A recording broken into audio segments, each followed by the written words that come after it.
Como primera práctica del curso de radiocomunicaciones he decidido montar un amplificador en simetría complementaria de clase B. Este amplificador te permitirá escuchar la señal radioeléctrica de nuestro receptor de radio, que ensamblaremos en posteriores prácticas. Además, esta práctica te servirá de repaso para el tema de amplificación de señal. He seleccionado un amplificador en contrafase teniendo en cuenta la ganancia que tiene este tipo de amplificador. La salida del amplificador se lleva directamente al altavoz, ya que el amplificador está diseñado para proporcionar una salida de señal lo suficientemente alta como para excitar un altavoz pequeño o unos cascos. La entrada la compone un excitador, formado por una tapa en emisor común y que proporciona una amplificación de la señal inicial para que excite las entradas de los diodos emisores de los transistores en contrafase. A continuación te indico la lista de componentes que necesitarás para construir el amplificador. Recuerda que el montaje se realizará en una placa protoboard antes de soldarlo a una placa impresa adecuada. Después procederé al montaje del circuito de la placa. También necesitaremos un par de puentes para cortocircuitar los colectores de los transistores. Lo primero que vamos a montar es el transistor excitador.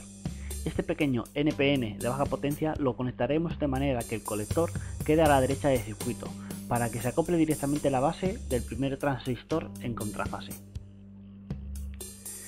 A continuación insertaremos el condensador de desacoplo de emisor.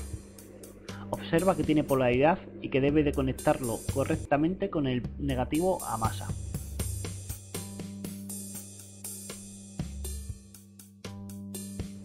Ahora insertaré la resistencia de polarización del diodo emisor del excitador. También la resistencia de polarización del diodo colector.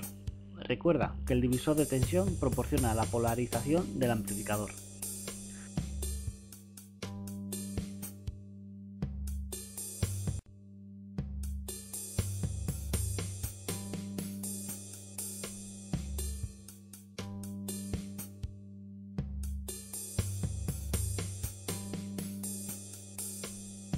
A continuación, inserto el condensador de señal.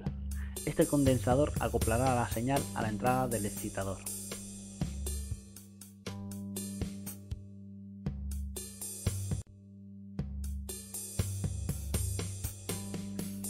Poco a poco el circuito va cogiendo forma adaptando todos sus componentes y puentes. Ahora vamos a insertar el primer transistor dentro del circuito. El BD138 es un transistor de tipo PNP de mediana potencia. La configuración del mismo es la que te muestra el vídeo. La base de este transistor la debes de conectar a la salida del excitador, es decir, a su colector. Al mismo tiempo tienes que hacer que el colector del PNP se conecte a masa a través del puente.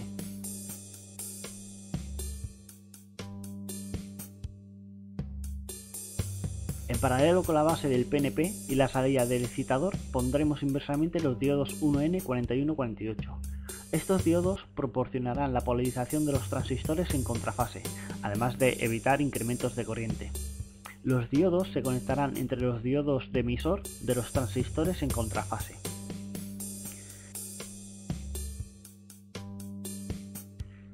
Finalizaremos cerrando el circuito del excitador con la resistencia de colector del mismo al positivo de la alimentación. Insertaremos el segundo transistor en contrafase BD137 del tipo NPN.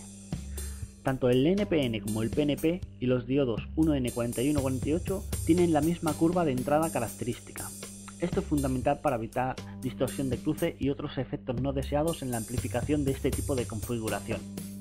Observa que la misma configuración de conexión de este transistor se aplica al circuito.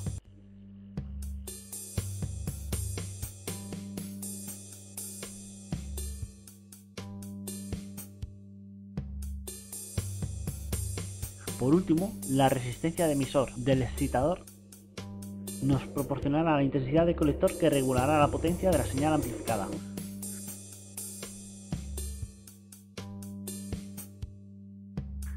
Para terminar, en el emisor de cada transistor en contrafase pondremos una resistencia de carga de 2,2 ohmios y después conectaremos la carga al sistema.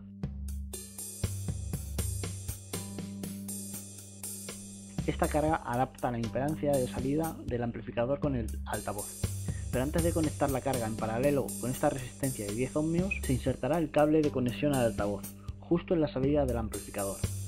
Como todos los cables de salida de audio apantallados, la malla que recubre el cable va negativo o masa, mientras que el cable más delgado es el vivo. Lo mismo hacemos con el cable de entrada. Este cable será un cable de auriculares estéreo que conectaré a la salida de audio del ordenador para simular un generador de sonido. Una vez que esté todo conectado, ya solo nos queda conectar el amplificador a la alimentación y comprobar su potencia de sonido.